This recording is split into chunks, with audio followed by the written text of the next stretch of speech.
Hello and welcome to another episode of Video Game Film School, the show that takes a look at video games and the films that influence them. About a year ago, we covered Naughty Dog's Uncharted trilogy, discussing its similarities with pulp adventure films. In this episode, Wooten and I will discuss Naughty Dog's 2013 game, The Last of Us. Up until the release of The Last of Us, Naughty Dog was a studio best known for its light-hearted franchises, such as the aforementioned Uncharted series, Jak and Daxter, and Crash Bandicoot. But in 2013, Bruce Straley and Neil Druckmann proposed an idea for a game with a much darker tone, which would go on to be The Last of Us. The story of The Last of Us actually began in 2004 when Neil Druckmann, a college student at the time, participated in a group project where students were tasked to pitch an idea for a video game to director George Romero, the father of zombie horror and director of Night of the Living Dead. Druckmann's pitch took ideas from Romero's work, the gameplay of PlayStation 2 classic Eco, and the lead character resembling John Hartigan from Sin City. The concept would be centered on a cop who would protect a young girl in a world full of flesh-eating monsters. Fast forward 9 years and we would get the final version of this concept with The Last of Us. Like the original pitch, the final product would be heavily influenced by films and television shows, creating what is considered to be one of the best narrative-driven video games of all time.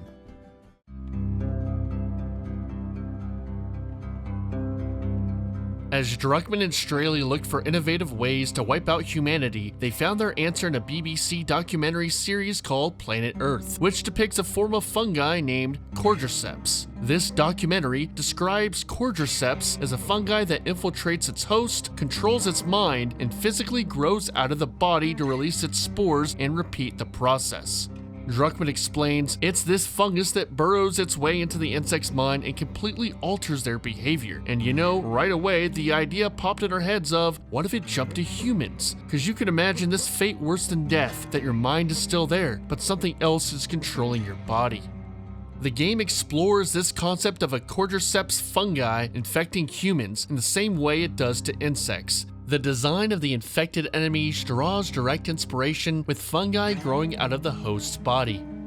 The award-winning television show The Walking Dead is an easy comparison to the story of The Last of Us, as it depicts how long-form storytelling can lend to in-depth character development. The Last of Us boasts a 20-plus hour campaign, giving us many remarkable moments that give us a deep look at Joel, Ellie, and their relationship with each other, as well as the people they encounter on their journey. Just as a TV show has a season of programming, The Last of Us is broken into 4 literal seasons: summer, fall, winter, and spring, with each season having a different feel and story arc. The Walking Dead's story isn't about the zombies, but rather the characters that inhabit the world and the lengths they will go to survive and protect their loved ones. By the end, Joel, like Rick, will do anything to protect his family, even if it means endangering others in the process. The narrative of The Last of Us isn't just influenced by zombies, but other post-apocalyptic cinema such as Children of Men and The Road. In an article with VentureBeat, Neil Druckmann said he saw Children of Men and he walked out of the theater wondering why games didn't tell intimate stories like this one. Children of Men is set in a world where women have become infertile and society has fallen into chaos. After 2 decades of having no new babies, a group of resistance fighters have found a woman named Key who is now the first pregnant woman in 18 years. It's one man's job to take this girl to the Human Project to help find the cure for infertility. The movie's protagonist, Theo, has to avoid the oppressive government as well as the group of freedom fighters who have ulterior motives for what to do with Key. In comparison to The Last of Us, Joel is given a mission from a group of freedom fighters called the Fireflies to escort a young girl, Ellie, who is immune to the virus, to the group's headquarters. Joel and Ellie must avoid not just the infected, but the oppressive government, as well as other survivors with nasty motivations. The 2 protagonists, Joel and Theo, both lose a child before the apocalyptic event that in turn greatly affects their outlook on humanity and their relationship with others. The climax of both titles is where these relationships take a different turn. In the film, Theo ultimately gets Key to the Human Project to save humanity, while in The Last of Us, Joel takes a selfish route and rescues Ellie, dooming the rest of mankind.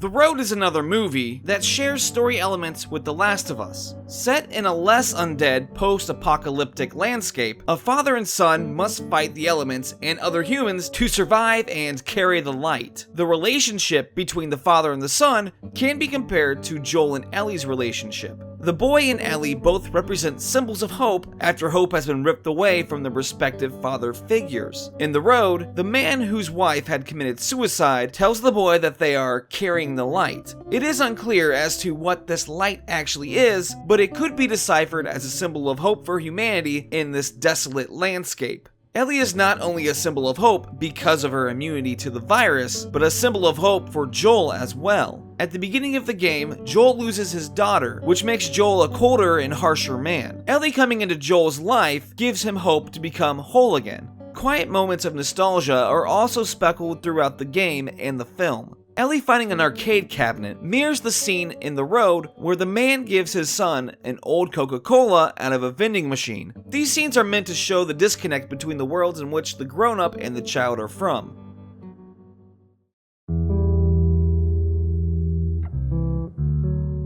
At multiple points in the story, Joel must make difficult decisions to protect Ellie, some decisions that could be borderline unethical. In an interview with GameSpot, when questioned whether or not we should be rooting for Joel in these moments, Druckmann explained that moments of questionable morals were inspired by movies such as Unforgiven.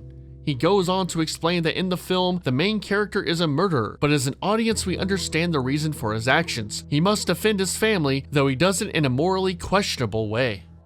Druckmann again states that in the end, Joel was not a monster for saving Ellie and dooming mankind. Joel at the beginning of The Last of Us was a broken man, but his relationship with Ellie made him grow compassionate, eventually doing anything he could at the end to save her. Although selfish and destructive, Joel would have done what any father would have done to protect his daughter. Maybe not a hero, but certainly not a monster. The character of Ellie was drawn not just from the pregnant girl in Children of Men or the son in The Road, but also the character of Maddie from the 1969 western True Grit. Ellie's independence comes from this character as well as her desire to do the right thing.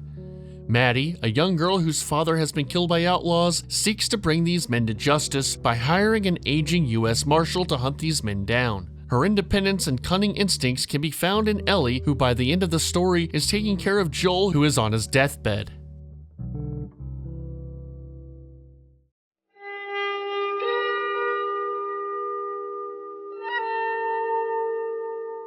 Unlike the drab, barren wasteland of The Road, The Last of Us is set in beautiful and vibrant locations overgrown with vegetation, and wild animals freely roam the streets, signifying that nature has come back to reclaim its home. A movie that can be accredited to this aesthetic is I Am Legend. In this movie, there are several shots of an isolated and overgrown depiction of New York City. We have a world overgrown and empty with vegetation covering buildings as well as animals in the middle of a barren city. The sense of isolation in a familiar world is done with great effect in both The Last of Us as well as the film. Both Joel and Robert Neville are stuck in a world that is both familiar and very different. They try to find familiarity in a world they no longer belong in.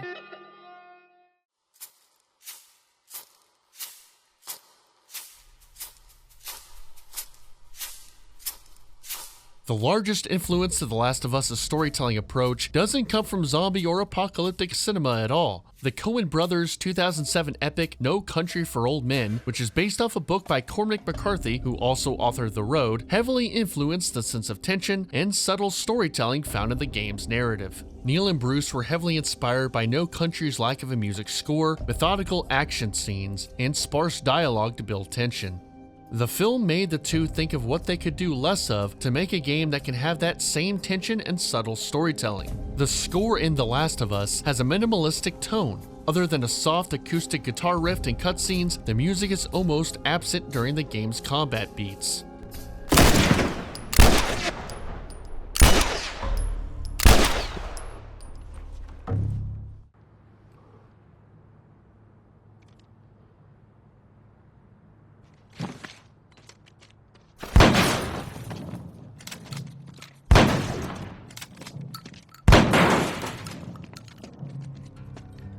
The action is slowed down due to your limitations on ammo and supplies. Character scenes have limited dialogue, building relationships with action rather than words. When creating scenes, they ask themselves, what is this moment about, and what's the least we have to say to project that? Neil and Bruce wanted to use this style integrated in a survival story similar to works such as The Walking Dead and 28 Days Later.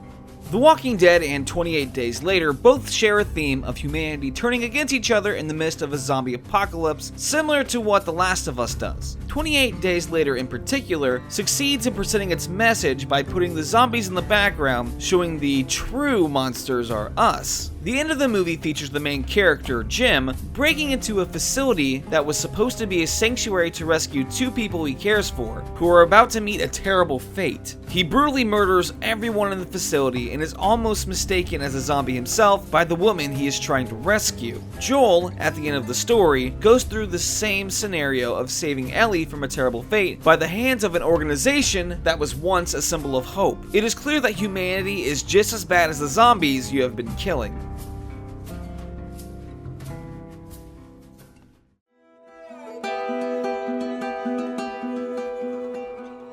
The Last of Us set the bar in narrative-driven video games with its focus on building characters through its carefully put-together narrative. It has even made its mark in film, having influence on various works that share a similar tone, like Girl with All the Gifts, Logan, and A Quiet Place. Using influences from all types of media, from zombie films to nature documentaries, Neil Druckmann and Bruce Straley were able to craft an experience that will serve as a benchmark for story-driven games to come. Hey guys, thank you so much for watching this video. It's been a while, so thank you for sticking around. Big thanks to Nathan Wooten, who co-wrote this video and also helped voice it as well. Really awesome working with you. Also thanks to Peridactyl Show, Rasputin, and Jesse, or Chadunda, for help with the script, editing, and all that. Really big help, guys. Thank you so much. Please subscribe, share this around with your buddies. Hopefully we can get a few more of these done, because I like doing them. Thank you again for watching and staying with me. Bye.